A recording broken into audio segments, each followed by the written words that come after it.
Quel est l'ingrédient qui sabote nos relations amoureuses? Psychologie femme de valeur contre psychologie femme cool.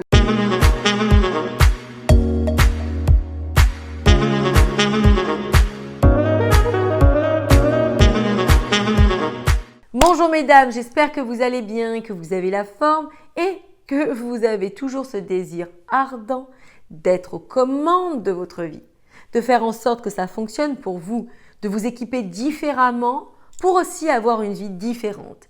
Ici Samantha Pampiglia, votre experte en relations amoureuses, mais aussi en développement personnel au féminin. Dans cette nouvelle vidéo, nous allons voir quel est le comportement que l'on peut avoir, encore une fois, à partir d'un bon sentiment, d'une bonne volonté de réussite, mais qui pourtant nous fait préjudice. Mais si ce n'est pas fait, mesdames, abonnez-vous à cette chaîne. Sachez que ce que l'on donne, on se le renvoie par réciprocité. Likez mes vidéos et aussi faites-moi vos retours dans les commentaires. Car si vous regardez mes vidéos, c'est que cela vous parle, c'est qu'il y a des éléments peut-être que vous aimeriez approfondir. N'hésitez pas à faire vos retours dans les commentaires, à regarder aussi dans la description, toujours d'aller vous servir par rapport au fait que vous vouliez évoluer, progresser. Il y a toujours des choses à disposition à celle qui sait regarder. Sans plus tarder, rentrons dans le vif du sujet et regardons quelle est donc cette erreur. On va prendre l'exemple d'Imen et Steve qui viennent de se rencontrer. En fait, Steve lui fait part de son engouement pour elle. Il est véritablement heureux de la voir dans sa vie. Ça faisait longtemps qu'il cherchait une fille comme elle, qui soit intelligente, belle, bref. Il ne fait que des éloges sur elle. Et du coup, elle est ravie de la tournure que prend cette relation. Steve est divorcé, il a un petit garçon de 4 ans.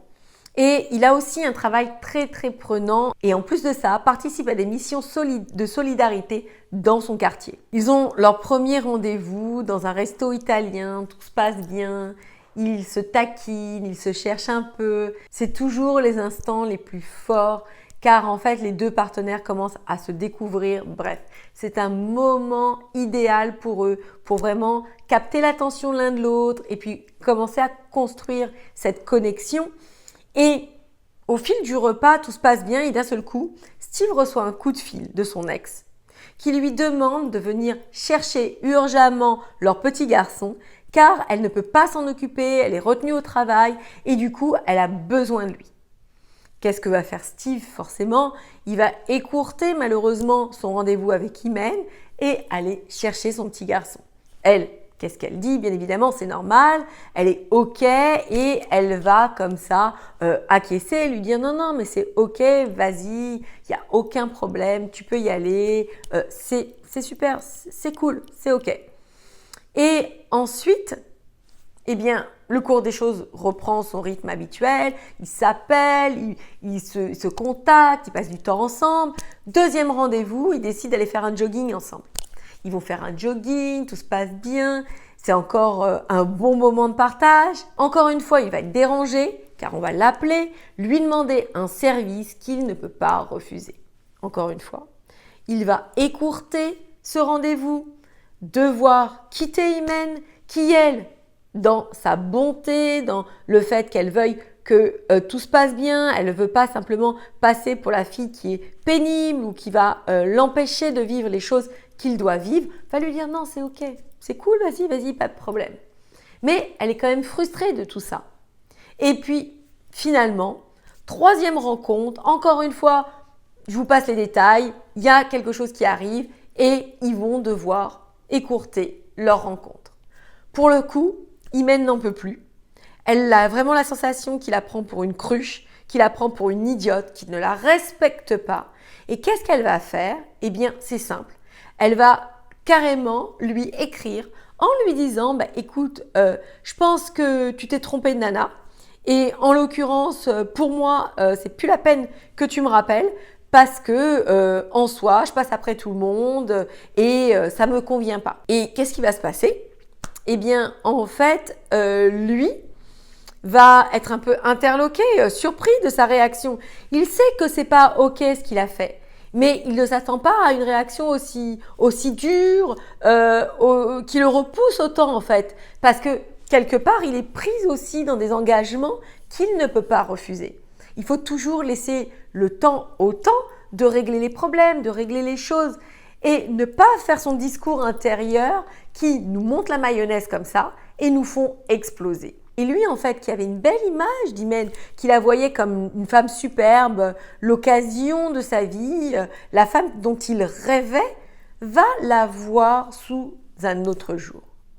La conclusion de cette histoire, non pas qu'il ne faut pas vous faire respecter, non pas qu'il ne faut pas dire quand ça suffit à un homme, mais surtout savoir le dire à bon escient, d'une manière posée, jamais extrapolée. C'est un tort qu'ont les femmes qui vont comme ça encaisser les choses et à partir d'un moment, quand la coupe est pleine, elles explosent. Cela peut être dans différents cas de figure. Cela peut être même pour un couple qui vit ensemble depuis un certain temps. La femme a ce travers de ne pas dire les choses au fur et à mesure tout simplement et va attendre que ça déborde pour exploser. Et encore une fois, ce que je vous préconise toujours, c'est d'utiliser votre intelligence émotionnelle. Qu'est-ce qu'aurait dû faire Imen?